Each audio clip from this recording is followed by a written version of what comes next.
गौ के साथ पैदल यात्रा करते हुए ऋषियों मुनियों के दर्शन करने के लिए पहुंच रहे हैं। बड़ा सुंदर संदेश है आज की युवा पीढ़ी के लिए और मानव जाति के लिए। हम भी तीर्थों पर जाते हैं, माता वैष्णो देवी के दर्शन करने भी जाते हैं, अन्य स्थानों पर भी जाते हैं। जितने जितने तीर्थों पर हम लोग जाते हैं, जहां तक संभव हो सके दूरी रेलगाड़ी इत्यादि के द्वारा, वाहनों के द्वारा तैयार की जाए, कोई बड़ी बात नहीं। लेकिन जब तीर्थ पर पहुंच जाए तो वहां की परिक्रमा और वहां की माता वैष्णो देवी की चढ़ाई हो सके तो युवा पीढ़ी को पैदल करनी चाहिए। बुजुर्ग, विकलांग, बुजुर्ग माताएं या बच्चों वाली माताएं जो लंबी चढ़ाई नहीं चढ़ सकती, असमर्थ हैं किसी भी कारण से, फिजिकली अनफिट हैं, उनके लिए हिंडोले और वो जो है गाड़ियों का आजकल जो है प्रबंध हो गया है, पता जो है अर्धकारी से लेकर आगे तक कारों का भी इंतजाम हो गया है।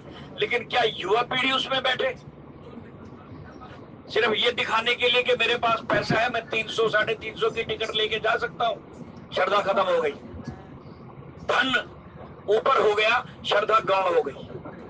धन के बल पर वो ये दिखा रहा है और यहाँ आकर के फिर जो वहां का हाल सुनाता है अपने मित्रों में, सज्जनों में, रिश्तेदारों में कि हम तो हेलीकॉप्टर से गए थे।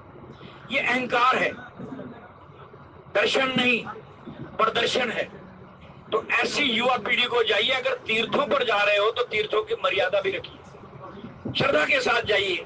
माता वैष्णो देवी के दर्शन करने हैं या चित्रकूट पर कामदगिरी की परिक्रमा करनी है या वृंदावन में जाकर के जो है परिक्रमा करनी है गोवर्धन की, तो पैदल कीजिए हो सके तो। हाँ, अगर शारीरिक रूप से फिजिकली अनफिट हैं तो फिर कोई बात नहीं, वाहन का भी प्रयोग कर सकते हैं। लेकिन अधिकांश लोग आजकल देखा गया, नौजवान बच्चे लोग दिखावे के लिए वाहनों का वहां जाकर के प्रयोग करते हैं, चाहे वो परिक्रमा करनी हो या चढ़ाई चढ़नी हो, हेलीकॉप्टर इत्यादि का, कारों इत्यादि का प्रयोग करते हैं, जिससे अहंकार तो बढ़ता ही बढ़ता है, साथ में हम उन विकलांग फिजिकल अनफिट लोगों का भी समय खराब करते हैं, क्योंकि उनका लाइन में लगे लगे नंबर ही नहीं आता। अगर हम लोग पैदल जाना शुरू कर दें, जवान आदमी जो पैदल जा सकते हैं, तो उन बुजुर्गों को जल्दी नंबर मिल जाए, उन विकलांगों को, उन माताओं बहनों को हेलीकॉप्टर में या कार में जल्दी नंबर मिल जाएगा। इससे आपकी सेवा भी होगी, श्रद्धा भी दृढ़ होगी, और चलते हुए जब आप पैदल चढ़ाई शुरू करेंगे तो जय माता दी या हरे कृष्णा, राधे राधे, ये शब्द भी आपके मुख से उच्चारित होंगे। और अगर आप वाहनों में यात्रा कर रहे हैं, वाहनों में परिक्रमा कर रहे हैं, तो किसी के भी मुंह से ये शब्द नहीं निकलते, आपस में गप्पे लड़ाते हुए जा रहे होते, तो ऐसी यात्रा का कोई फल नहीं मिलता। आज भगवान राम अपने सेवक और माता जानकी और भाई लक्ष्मण के साथ पैदल यात्रा करते हुए त्रिवेणी के तट पर पहुंचे, संगम के तट पर। वहां जाकर के स्नान किया, फिर विधिवत पूजा की। तीर्थों की मर्यादा देखिए, पैदल यात्रा कर रहे हैं क्योंकि रथ वहां छोड़ दिया था श्रृंगेरपुर में, उसके बाद की आगे की यात्रा पैदल कर रहे हैं। और इनके पीछे पीछे इन्हीं के अनुगामी भरत जी ने तो और भी कमाल कर दिया। जब वो प्रयागराज पर पहुंचे तो उनके तो पैरों में छाले पड़ चुके थे, छलिका छलकत, छाले ऐसे छलक रहे थे जैसे ओस की बूंदें बरसात सर्दी के दिनों में चमकती है। उन्होंने और भी ज्यादा कठिन यात्रा की, और उनकी यात्रा को देख करके धरती कोमल हो गई। धरती ने अपने कंक्रीट और ये कांटे और पथरीलापन कोमल कर दिया। आपको कभी सौभाग्य प्राप्त हो चित्रकूट जाने का तो परिक्रमा स्थल में देखना पत्थर पिघले हुए, आज भी इस बात का प्रमाण है, पत्थर पिघल गए थे, धरती कोमल हो गई। ये है सच्ची श्रद्धा। और अगर हमारे अंदर श्रद्धा नहीं है तो कोई फायदा नहीं, केवल हम धन का प्रदर्शन करने के लिए ही जा रहे हैं। हमारे पास पैसा है इसलिए हम पैसे के बल पर यात्रा करके फिर यहाँ आकर के बड़ाइयां करते हैं कि हमने तो फलानी यात्रा 2.5 घंटे में पूरी कर ली, हमने इतने घंटे में पूरी कर ली। ये और अहंकार हो गया, जबकि ये चीजें गुप्त रखने की होती है, प्रदर्शन करने की नहीं होती। दर्शन करके आए हैं और हमारा मन अगर निर्मल हो गया है, शुद्ध हो गया है, तब समझो हमारे अंदर प्रभु राम के दर्शन होंगे, हमारे इष्ट के दर्शन होंगे, राधा कृष्ण के, जिसको भी आप मानते हो, क्योंकि वो परम सत्ता, उसका कोई रंग रूप नाम नहीं है, वो निराकार है। वो तो हमारे कर्मों का फल देने के लिए नाना प्रकार के स्वरूप धारण करके अलग अलग समय पर हमारे सामने प्रकट होता है। निराकार रूप में जो है ज्ञानियों के लिए उनके हृदय में प्रकट हो जाता है और पूजा पाठ करने वाले कर्मकांडियों के सामने मनुष्य रूप में आकर के खड़ा हो जाता है। आज जिस स्थान पर वे पहुंचे हैं उस स्थान के जो महान वक्ता और पुजारी और मुखिया हैं वो महर्षि भारद्वाज मुनि है। भारद्वाज मुनि रहे प्रयागा, परमार्थ पथ अति अनुरागा, ये उनका परिचय है। परमार्थ पथ पर चलने वाले, दूसरों का कल्याण करने वाले रास्ते पर वो चल रहे हैं, अपने स्वार्थ के लिए नहीं, परमार्थ के लिए। इस मार्ग को उन्होंने अपनाया हुआ है, यही उनका विशेष धर्म है। और राम के चरणों में अति अनुराग है। कर्म कांड करते हैं, पूजा पाठ करते हैं, साधना करते हैं, यज्ञ हवन भी करते हैं, सारे त्रिवेणी के तट पर बैठ करके कर्म कांड करते हैं, लेकिन जन कल्याण के लिए, परमार्थ के पथ पर चल रहे हैं और अति अनुरागा, भगवान के चरणों में प्रेम है। उस स्थान पर भगवान राम दर्शन देने के लिए पहुंचे हैं। उन कर्मकांडी ब्राह्मणों को, उन कर्मकांडी ऋषियों मुनियों को जो काफी लंबे समय से ये इंतजार में बैठे थे कि कब हमारी जो है साधना सफल होगी, कब हमारे ये जप तप व्रत नियम जो हम कर रहे हैं इतने समय से बैठे हुए, इनका फल क्या मिलेगा और कब मिलेगा, इस इंतजार में बैठे हुए भगवान के रास्ते में उनकी इंतजार कर रहे हैं और परमार्थ पथ पर चल रहे हैं। भगवान राम अचानक त्रिवेणी के तट पर पहुंचे, शिवलिंग की स्थापना की और वहां विधिवत पूजा की। यह है तीर्थ पर जाने का तरीका, नियम। हम तीर्थों पर जाएं, वहां जाकर के चाहे गंगा जी स्नान करने के लिए हरिद्वार ही चले जाओ, यहाँ से ज्यादा दूर नहीं। और अगर लंबी दूरी भी तय करनी है, किसी शिवलिंग पर रामेश्वरम या उज्जैन या कहीं और जाना है, तो वहां जाकर के वहां के तीर्थ देवता की या अपने इष्ट देवता की विधिवत पूजा करें और पूजा करने के बाद थोड़ी देर बैठ करके सत्संग सुने। ये नियम है, भागम भाग नहीं रहनी चाहिए। समय निकाल करके, इस भाग दौड़ की जिंदगी से आपने समय निकाला है तो वहां जाइए और कोशिश कीजिए कि जितनी देर आप परिक्रमा मार्ग में हैं, जितनी देर आप पूजा में बैठे हैं, जितनी देर वहां त्रिवेणी के तट पर या किसी पवित्र नदी के तट पर या हरिद्वार में हैं या किसी संत के आश्रम में हैं, तो मोबाइल बंद करके रख लीजिए। जब वहां से फ्री हो तब आप अपने परिचितों से बात करने के लिए थोड़ा सा समय निकालकर फिर बंद कर दीजिए। मर्यादा है। तो आजकल आ गए हैं मोबाइल, पहले कहाँ होते थे? पहले तो घर वालों को ही पता नहीं होता था कि हमारे जो यात्रा करने वाले परिवार के सदस्य गए हैं वो कहां तक पहुंचे हैं, कि वो अभी वहीं कटरा में ही अटके हुए हैं या आगे की यात्रा शुरू भी कर चुके हैं या नहीं, पता नहीं होता। लेकिन अब तो चलते चलते मोबाइल खोला और बता दिया हम यहाँ पहुंच गए, हम यहाँ पहुंच गए। ये ध्यान तो उधर रहा, यात्रा क्या हुई?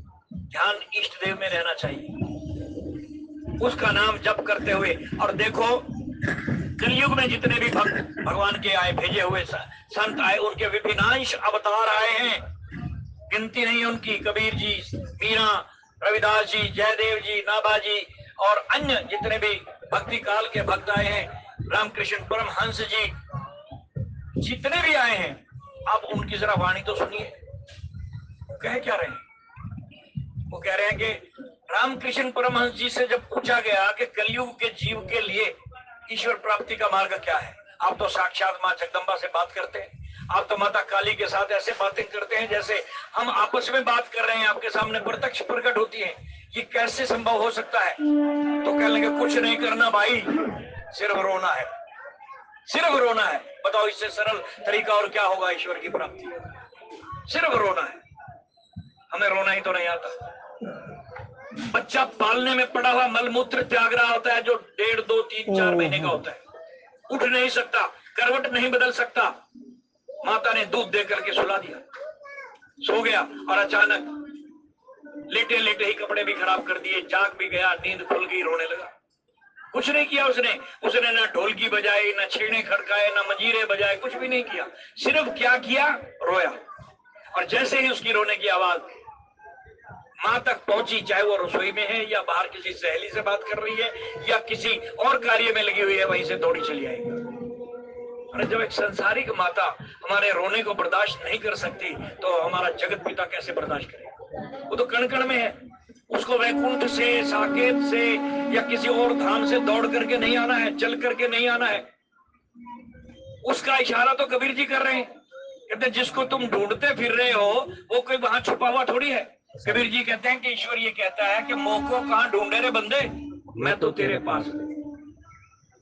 ना मैं काशी ना मैं तीर्थ, ना तीर्थ उपवास में, मैं किसी तीर्थ पर या किसी धार्मिक स्थान पर नहीं मिलूंगा। जहां सत्संग हो रहा है मेरा वही ठिकाना है, मैं वहीं मिलूंगा। एक बार रो के पुकार तो सही, एक बार मन को निर्मल तो कर। और ये एक फिजिकली क्रिया भी है। हमारा मन कितना ही बोझिल हो, घर में कोई दुखद घटना घट गई हो, मन बोझिल हो गया हो, तो घर वाले कहते हैं कि इसको रुलाओ, नहीं तो इसके हृदय पर आघात हो जाएगा, इसके अटैक ना पड़ जाए, इसको रुलाओ। रुलाया जाता है तो रोने से मन हल्का हो जाता है। और जब मन हल्का हो गया, निर्मल हो गया, तो भगवान राम क्या कह रहे हैं? निर्मल मन जन सो मोहि पावा, मोहे कपट छल छिद्र न भावा। मन निर्मल हो जाता है। तो निर्मल मन से ही हम उस पार ब्रह्म परमेश्वर को, अपने इष्ट को अपने अंदर ही प्रकट कर सकते हैं, उससे बात कर सकते हैं। रामकृष्ण परमहंस जी जिनके शिष्य थे विवेकानंद जी, नरेंद्र नाम था, बाद में गुरु ने नाम दिया विवेक आनंद। और उन्होंने जाकर के शिकागो में या और दूसरी जगह जो भी प्रचार किया, उस निराकार की बात की, उसका परिचय दिया और भारत को विश्व गुरु बनने की ओर अग्रसर कर दिया, विश्व गुरु घोषित करवा दिया। उस युवा साधु ने आज के युवाओं के लिए ये प्रेरणा है, चाहे वो राम जी का चरित्र हो, भगवान श्री कृष्ण का चरित्र हो, महात्मा बुद्ध का चरित्र हो, या अन्य संतों के चरित्र हो, या जो है विवेकानंद जी का चरित्र हो, या स्वामी दयानंद जी का चरित्र हो। इन्होंने युवा अवस्था में ही युवाओं का मार्गदर्शन किया है। और युवाओं से पूछो भी सत्संग में क्यों नहीं आते, बात कर लेंगे, सत्संग तो बूढ़ों का काम है, जब बूढ़े हो जाएंगे तो कर लेंगे। अभी तो हमें खाने पीने ऐश करने की हमारी अवस्था है, हमें करने दो। बाबर ऐश कोश के आलम दोबारा नेस्त। संत कहते हैं कि खाने पीने की अवस्था नहीं, ये भजन करने की अवस्था है। पता नहीं दोबारा ये जिंदगी मिले या ना मिले, क्या गारंटी है कि तू बूढ़ा होगा, बुढ़ापा देख भी पाएगा या नहीं। इसलिए भजन जवानी में कर, यात्रा जवानी में कर। लंबी यात्रा पर जाना है तो कार भी नहीं चाहिए, कहीं रास्ते में धोखा ना दे दे। ऐसे ही जब उस अनामी लोक में जाना है, जिस लोक को देखा नहीं, अदृश्य लोक में हमारी आत्मा को सफर करना है, तो क्या बुढ़ापे में करेगी? जवान शरीर के साथ कीजिए। भगवान ने यात्रा की जवानी में, भरत जी ने यात्रा की जवानी में, क्योंकि इसी अवस्था में हमारा शरीर हमारा पूर्णतः साथ दे देता है। बुढ़ापे में सोचेंगे नाम सिमरन करेंगे, नाम जप करेंगे तो खांसने से फुर्सत मिलेगी तो नाम जप करोगे, दुनिया भर की बीमारियां घेर लेंगी, चाहे घर में हो या हॉस्पिटल में पड़े हो। इंतजार मत करो बुढ़ापे का, जवानी में, बल्कि अभी से इसी टाइम से नाम जप शुरू करो। नाम जप ही कलयुग के अंदर एक ऐसी दवा है, एक ऐसा उपचार है जो हमारे सभी कर्मों से आध्यात्मिक रूप से छुटकारा दिला सकता है, आगे का मार्ग प्रशस्त कर सकता है। शरीर तो यही रह जाना है, लेकिन ये शरीर साधन है नाम जप करने के लिए, ये साधन भी यही रह जाएगा। साध्य तक पहुंचने के लिए साधन की आवश्यकता है, और साधन अगर तंदुरुस्त है, सही है, तो साध्य कोई दूर नहीं है। साधन और साध्य और फिर साधना, ये तीन चीजें हैं। साधन नाम जप, और साधना गुरु, गुरु ने नाम जप दिया, उस नाम का जाप करो, उस नाम का सिमरण करो। और साध्य है ईश्वर, जो जिसके हम अंश हैं। ईश्वर अंश जीव अविनाशी चेतन अमल सहज सुख राशि। हमें जहां तक पहुंचना है उसके इन तीनों का ही जो है समन्वय होना चाहिए। आज भगवान राम हमारा मार्गदर्शन करने के लिए, वो निरंजन निराकार पार ब्रह्म परमेश्वर जो कण कण में मौजूद है, सर्वव्यापी है, हरि व्यापक सर्वत्र समाना, प्रेम से प्रकट हुई मैं जाना। जब हम प्रेम के आंसू बहाएंगे, प्रेम से उसको याद करेंगे, आंसू चाहे प्रेम के आंखों से निकले या रुदन बच्चों वाला निकले, बच्चों वाली जो है प्रेम होना चाहिए, जैसे बच्चे का माँ के साथ होता है। इस प्रेम से जब आंसू निकलेंगे तो वो प्रकट होगा, हमें आकर के अपनी गोद में ले लेगा। कहीं दूर से नहीं आना, हमारे अंदर ही प्रकट होना है। सुतीक्षण जी का प्रसंग आगे आएगा, आप देखना किस तरह ध्यान लगा करके बैठे हैं, और भगवान राम का अंदर उन्होंने जो तस्वीर बना रखी है, जो छवि बना रखी है, बाहर आकर के वो खड़ी हो गई और उसको जगाया कि जिसका तू ध्यान कर रहा है वो तेरे बाहर खड़ा है। उस रूप में दर्शन देने के लिए आए।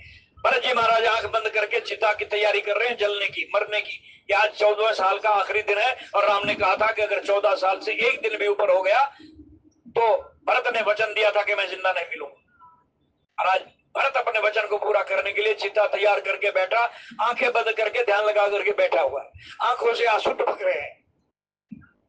उसी वक्त भगवान का संदेश लेकर कोई विनाश के रूप में हनुमान जी पहुंच गए, भगवान का अंश पहुंच गया और कहने लगा जिसका दिन रात ध्यान करता रहता है जिसका नाम लेकर के तू जाप करता रहता है, नाम जप करता है, वो आ रहे हैं। ये संदेश संत देता है, गुरु देता है। शर्त क्या है? विश्वास, श्रद्धा। और अगर हमारा अपने गुरु पर विश्वास नहीं है, ईश्वर के प्रति श्रद्धा नहीं है, तो केवल फिजिकल ड्रिल कर रहे हैं। चाहे तीर्थों पर जाओ, चाहे घर में करो, कहीं भी करो, शारीरिक श्रम कर रहे हैं, मेहनत कर रहे हैं। भगवान राम ने त्रिवेणी के तट पर जाकर के पहले स्नान किया, फिर पूजा की। पूजा करने के बाद थोड़ी देर सत्संग किया और उसके पश्चात कहाँ आए? श्री राम जय राम, जय जय राम, श्री राम जय राम, जय जय राम। जहां भी आप तीर्थों पर जाओ, किसी भी, चाहे हरिद्वार, वृंदावन या अन्य और जितने भी तीर्थ हैं, साउथ इंडिया के हैं, महाराष्ट्र में हैं, उज्जैन इत्यादि, जहां भी जाओ, सबसे पहले जिस तीर्थ पर गए हो वहां ये देखो कि यहाँ आसपास संत का आश्रम कौन सा है, किसी भक्त की कुटिया कहाँ है, वहां जाकर के उसका दर्शन करो, थोड़ी देर बैठ करके उसका महात्म्य सुनो, उस भक्त की जीवनी, उसकी जानकारी प्राप्त करो कि ये भक्त भक्त क्यों कहलाया। एक आम आदमी को आज लोग भक्त के नाम से क्यों जानते हैं? भक्त नामदेव जी की जो वहां कुटिया है, कबीर साहब की कुटिया है, या अन्य जितने भी भक्त हो गुजरे हैं, वहां जाओ तीर्थों पर और उनके कुटियाओं पर, उनके आश्रमों पर दर्शन करके उनके बारे में जानो कि किस कारण से वो इतने महान हो गए कि आज सैकड़ों साल के बाद भी लोग उनको मान सम्मान के साथ याद करते हैं। तो जो उन्होंने किया वही हम करें। बस इतना सा छोटा सा संदेश है कि जो संतों ने करके दिखाया हमें समझाने के लिए, वही हमें करना है। और उन्होंने कलयुग के जीवों के लिए तो एक ही रास्ता बताया है, नाम जप। जितना नाम जपोगे आपके पिछले कर्म भुगतने नहीं पड़ेंगे, जल के राख हो जाएंगे, क्रियामान कर्म लिखे में नहीं लिखे जाएंगे, भविष्य तुम्हारा वैसे ही उज्जवल हो जाएगा। लेकिन इसके लिए चाहिए, जरूरी है विश्वास। और हमारे बीच में हमारे ही भाई कई बार असमंजस में पड़ जाते हैं कि हम तो मांस इत्यादि खाते हैं, ये करते हैं, वो करते हैं, क्या हमें नरक मिलेगा? मांस इत्यादि या शाकाहारी होने से नरक स्वर्ग का फैसला नहीं होता।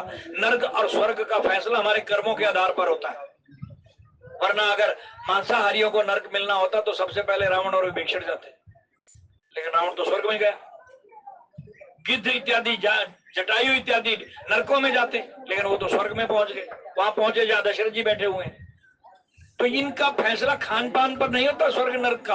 स्वर्ग और नरक मिलता है हमारे कर्मों के आधार पर। अगर हमारे कर्म निर्मल है, हमारी श्रद्धा पक्की है, विश्वास पक्का है और नाम जप निरंतर कर रहे हैं, आहार चाहे कोई भी हो, आहार करते करते मन सात्विक अपना आप हो जाएगा, ईश्वर के साथ जुड़ जाएगा।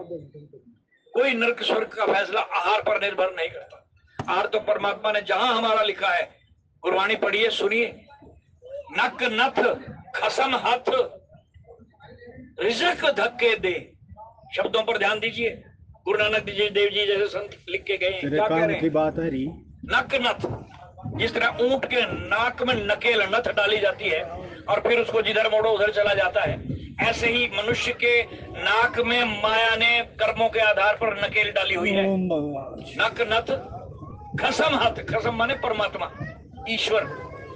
हम सब जीवात्माओं का एक ही खसम है, एक ही मालिक है, एक ही पति है।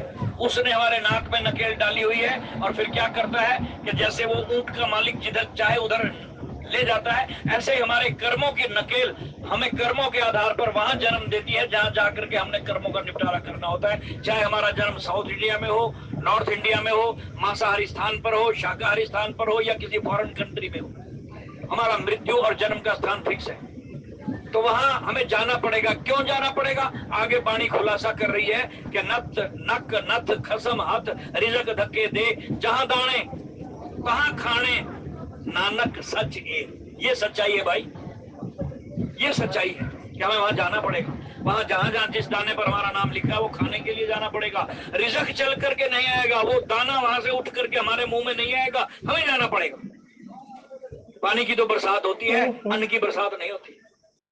अन्न तो बरसात से बढ़ता है, पैदा होता है, लेकिन खाने के लिए वो दाने वहीं जाना पड़ेगा जहां खाने के लिए हमारा लिखा हुआ है कि वहां जाकर के हमें खाने।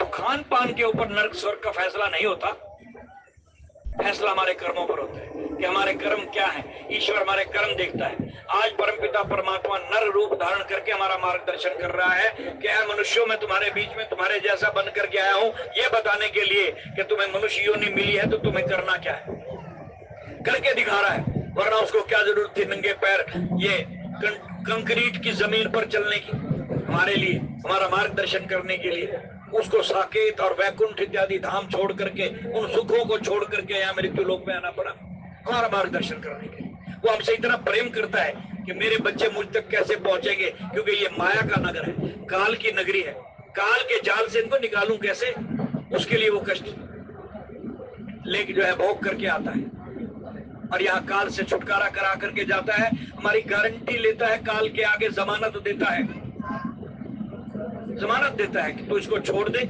मैं गारंटी देता हूं कि ये नाम जप करेगा, सिमरन करेगा। इसको मैं लेने के लिए आया, गुरु लेने के लिए आता है, गुरु रूप में वो परब्रह्म परमेश्वर आता है। तो इस प्रकार से भगवान आज त्रिवेणी के तट पर पूजा पाठ करके भारद्वाज के आश्रम में पहुंचे। जहां भी जाओ प्रसंग यही चल रहा था कि जिस तीर्थ पर जाओ वहां भागम भाग मत करो, समय निकाल के जाओ। इस भागम भाग की जिंदगी से तीर्थों पर जा रहे हो, थोड़ा शांति के पाने के लिए ही तो जा रहे हो, और वहां जाकर के भी मन में अशांति रही, भागम भाग सारी रात भागते रहे, दौड़ते रहे, तो फिर शांति कहाँ है भाई? घर में शांति नहीं, तीर्थों पर भी शांति नहीं, वहां भी भागम भाग लगी हुई है। थोड़ा समय निकाल करके जाओ, जहां पता है कि वहां 1 2 दिन 4 दिन हमें लगेंगे, वहां हफ्ते की छुट्टी ले लो, कोई बात नहीं। 1 2 4 5 साल में 1 हफ्ते की, अगर पैसे भी कटते हैं तो कट जाए, परवाह नहीं। जिस मालिक के नाम पर जा रहे हो वो अपना आप तुम्हारी पूर्ति करेगा, जिसके नाम पर तुम जा रहे हो, जिसके दर्शन करने तुम जा रहे हो, उसके ऊपर भरोसा और विश्वास करके जाओ। हापड़ तापड़ मत करो, शांति से जाओ। शांति में जाकर के जिस तीर्थ पर गए हो वहां जाकर के पूछोगे यहाँ किसी भक्त का आश्रम है, किसी संत की कुटिया है, किसी जो है महात्मा का डेरा है, अगर वहां पता लगता है तो वहां चले, वहां जाकर के थोड़ी देर सही बैठ करके सत्संग सुनो। कोई गौशाला है तो गौशाला की जाकर के पूजा करो, गौओं की पूजा करो, थोड़ी देर ही सही। गाय की पूजा करते ही सारे देवताओं की पूजा हो जाती है, जो आप घर में नहीं कर सकते। तो वहां जाइए, भगवान राम ने ये हमें करके दिखाया।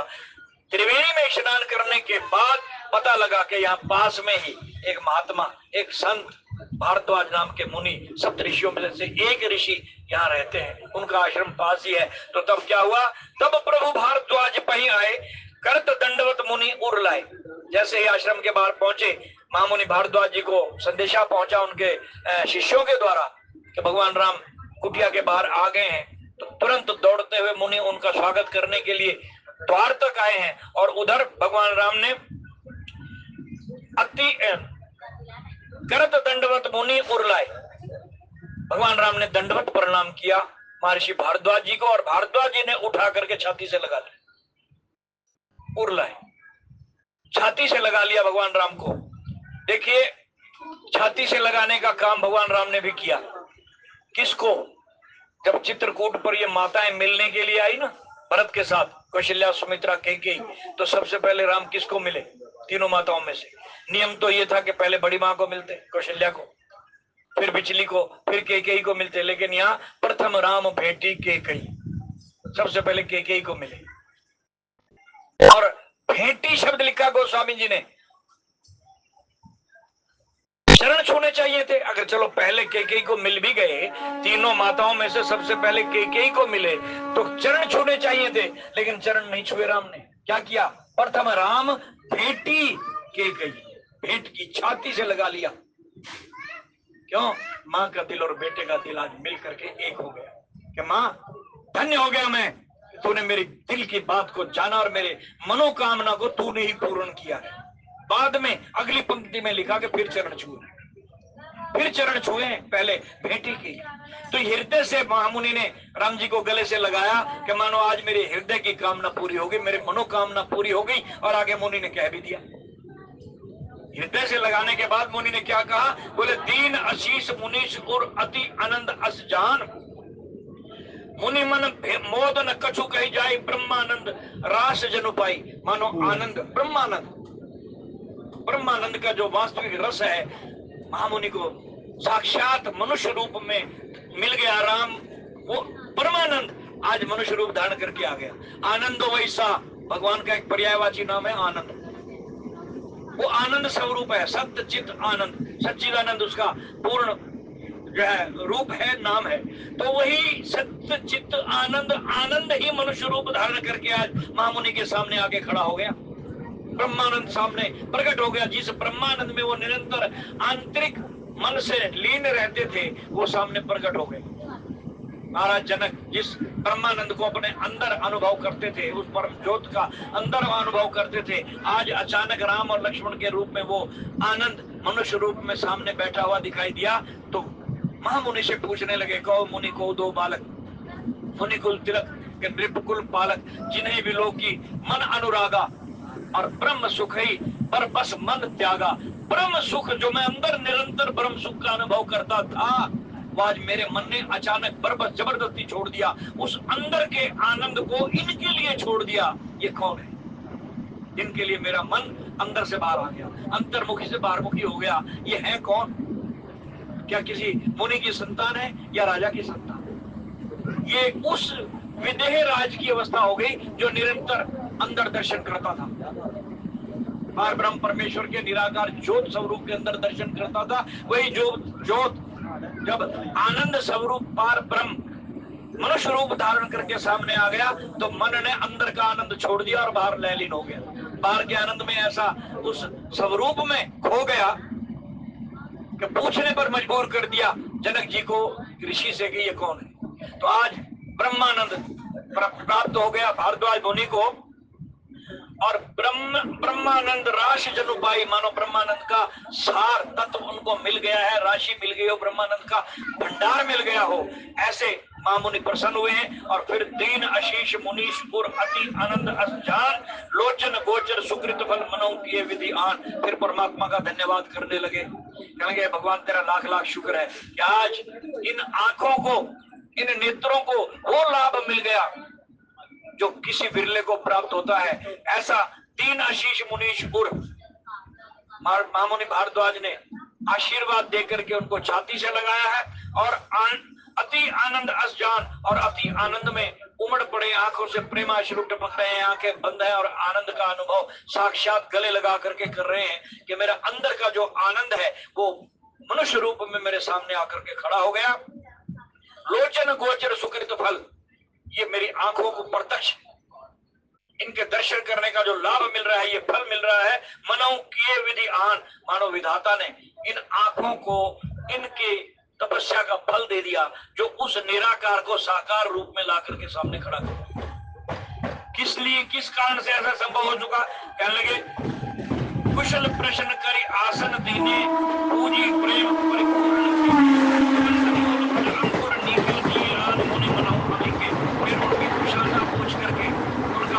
बाहर का हाल चाल जानने के बाद उचित आसन देकर के अपने आश्रम में बिठाया। फिर कंदमूल फल, यानी जो उनका भोजन था राजसिक छोड़ करके तपस्वियों वाला भोजन ग्रहण करना है, वो कंदमूल फल ला करके दिए। और भगवान राम ने बड़े प्रेम आनंद के साथ लक्ष्मण सीता और अपने मित्र सहित उनका भोग लगाया, खाया है।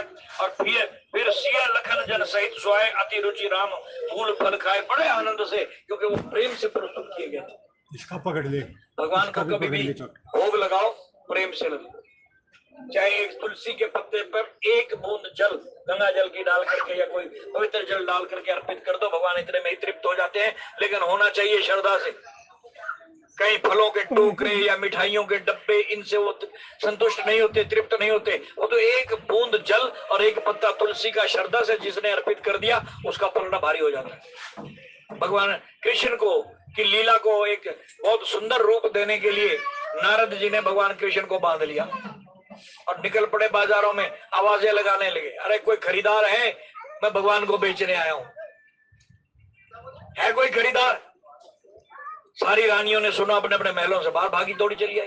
अरे नारद जी ये क्या कर रहे हो, छोड़ दो कन्हैया को, हमारे पति देव हैं, इनको छोड़ दिया। कहेंगे छोड़ दूंगा, ये तो भक्ति के धागे में बंधे हुए हैं, मैं इनका भक्त हूं और मेरी भक्ति के धागे में बंधे हुए, अगर छुड़वाना चाहती हो तो कीमत दे दो।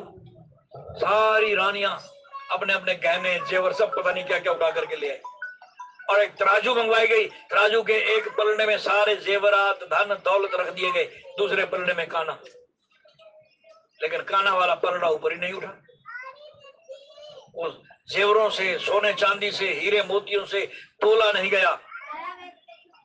जब सब हार गई, अपने अपने एक दूसरे के गहने भी इकट्ठे करके ले आई, सब कुछ हार गई, कि अभी तो अजीब ही तमाशा हो गया कि हमारे सारे गहने जेवर और धन दौलत भी थोड़ी थोड़ी बढ़ गई, कन्हैया इतने भारी हो गए।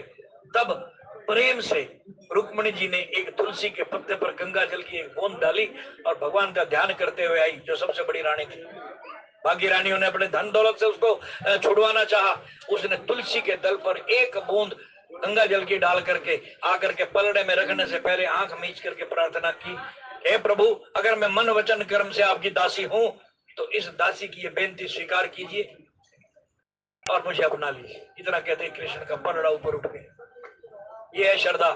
धन दौलत हीरे जवाहरातों का भूखा नहीं है। आज हम धन दौलत के और हीरे जवाहरातों के तौर पर टीवियों में और इधर उधर देखते हैं कि फलाने मंदिर में फलाने देवता के लिए चांदी की कुर्सी, सोने का मुकुट फलाने साहूकार ने, फलाने दूसरे जौहरी ने प्रस्तुत किया, पेश किया। चांदी के मुकुट दिए जा रहे हैं, चांदी की कुर्सियां दी जा रही है, पता नहीं क्या क्या। इससे प्रसन्न होने वाला नहीं है। एक आंसू बहाने वाला भक्त अगर चाहे तो घर में बैठ करके उसको प्रसन्न कर सकता है, बात कर सकता है, अपने अंतर में उसको प्रकट करके। तो आज भारद्वाज मुनि ने उनकी जो सेवा की है, श्रद्धा के साथ उनको वहां बिठाया है।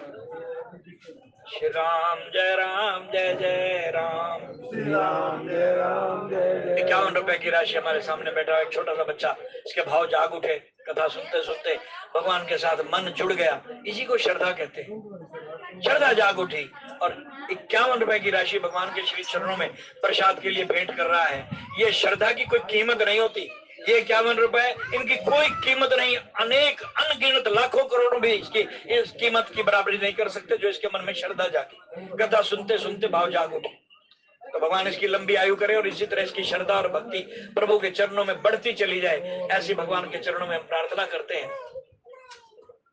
तो इस प्रकार कुशल सिया लखन जन सहित सुहाए, अति रुचि राम मूल फल खाए। भगवान ने बड़े प्रेम के साथ उनका भोग लगाया, कंद मूल फल खाए और भय विगत शर्म राम सुखारे, भारद्वाज मृदु वचन उतारे। फिर थोड़ी देर आराम किया, सीता जी और लक्ष्मण जी ने चरण दबाए हैं और थकान दूर हुई। तो उसके पश्चात समय देख करके दोपहर का समय विश्राम में बीता है। शाम के समय भारद्वाज मुनि अपनी मंडली से, अपने सेवादारों से भगवान के राम के कक्ष में आए हैं और उनसे प्रार्थना की कि प्रभु थोड़ी देर सत्संग हो जाए। यह है तीर्थों का फल। हमारी जो यहाँ से मंडली जाती है ना, समय समय पर जाती रहती है, कभी वृंदावन, कभी उज्जैन, कभी प्रयाग, कभी चित्रकूट, कभी अयोध्या, कहीं ना कहीं जाती रहती है। लेकिन हमने तो अपने आंखों से प्रत्यक्ष प्रमाण देखा है, जहां भी जाते हैं रास्ते में तो सत्संग करते ही करते हैं, वहां बैठ करके भी करते हैं। और जिस महामुनि के धाम पर ये रहते हैं, रात्रि बिताते हैं, वहां भी सत्संग होते हैं। जिस स्थान पर जाते हैं, परिक्रमा मार्ग स्थल में जो जो स्थान आते हैं, वहां बैठ करके उस स्थान की महिमा गाते हैं, सुनते हैं और वहां के पुजारियों से बात करते हैं। यही है तीर्थ का फल, तीर्थ यात्रा का फल। ये नहीं कि यहाँ से गए, एसी हेलीकॉप्टर बुक कराया और वहां जाकर के दूसरे हेलीकॉप्टर में बैठे, माता के दर्शन किए और दूसरे दिन घर। ये भागम भाग वाली जिंदगी तो यहाँ बिता ही रहे हो भाई। वहां भी जाकर के यही रहा तो फिर क्या फायदा हुआ।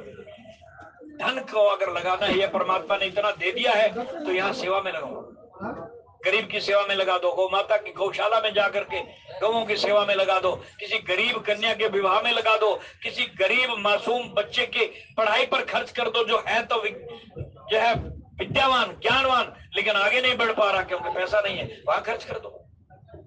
ये सबसे बड़ी सेवा है।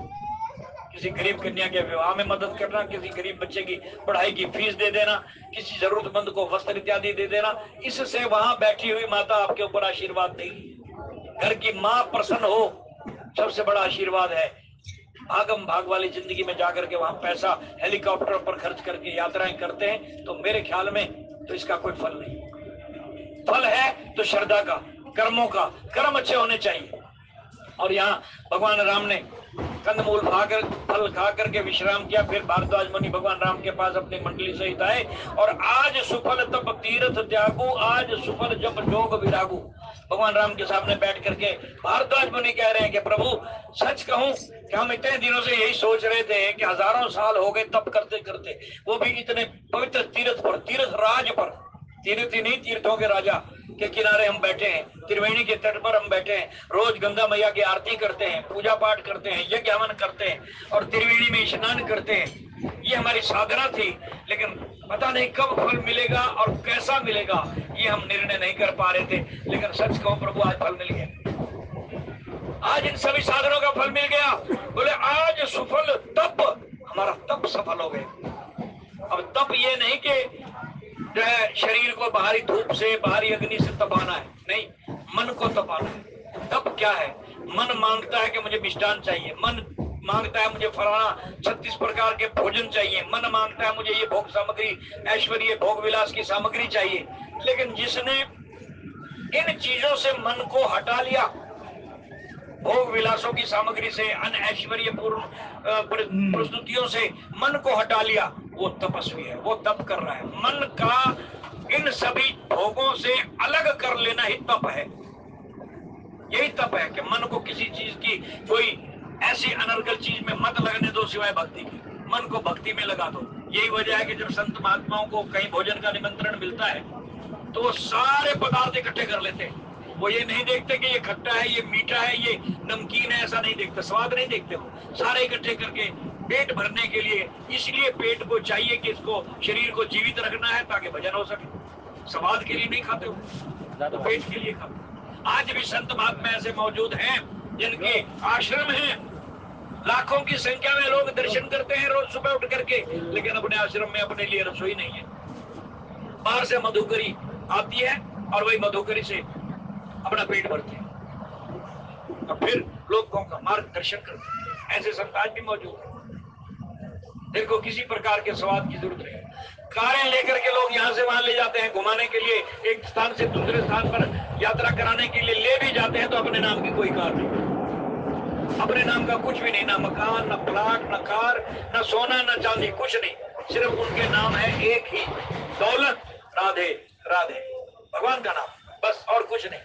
उनकी यही पूंजी है। और यही पूंजी, कमाल की बात तो ये है कि वो सब में बांट रहे हैं। हम धन की पूंजी को तिजोरियों में बंद करके इकट्ठा कर रहे हैं और उनके पास जो दौलत है राम नाम की, वो बांट रहे हैं। संत नहीं भूखा तेरे धन का, उसके पास धन राम नाम का, तेरा धन वो दान दिलवावे, भूखे प्यासे को खिलवावे। तेरे धन के लिए तुझे प्रेरणा देते हैं, दान कर। किस लिए? जरूरतमंद, किसी जरूरतमंद की जरूरत पूरी कर दे, इसलिए तुझे मालिक ने दिया है। इसलिए नहीं कि तू अपनी तिजोरियां भरता रहे और अपने ऊपर खर्च करता रहे। संतों के पास जो पूंजी है, संतों के पास धन राम नाम का, वो राम के नाम के धन को भी बांटते हैं। जहां बैठेंगे वहीं सत्संग करें, उस पूंजी को भी अपने पास नहीं रखते, जितनी बांटते हैं। कहते जितनी बांटेंगे उतनी बढ़ेगी।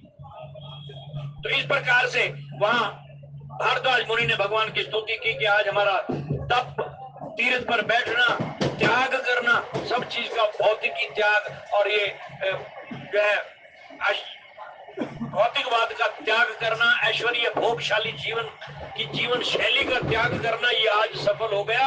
आज सफल तीर्थ त्यागो, आज सुफल जप जोग विरागो। विरक्त हमारा मन जो वैरागी हो गया था, विरक्त हो गया था, वो वैराग्य का फल भी आज मिला, तीर्थ पर बैठने का फल भी आज मिला, जप तप व्रत और नियम करने का, यज्ञ हवन करने का भी फल आज मिला। क्या फल मिला? सफल सकल शुभ साधन साजू, जितने भी हमने साधन किए, साधनाएं की, साधन किए, उन सब का सफलता पूर्वक फल मिला।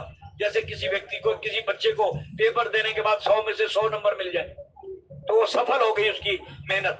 तो आज भारद्वाज मुनि कह रहे हैं कि हमारी सारी मेहनत सफल हो गई और आज सफल फल मिला है। सफल सकल शुभ साधन साजू, राम तुम्हें अवलोकन आजू। क्या फल मिला? आपका दर्शन। आज आपका दर्शन साक्षात हो गया। जिस आनंद को हम आपके उस नूरी स्वरूप का अंदर दर्शन किया करते थे, प्रकाश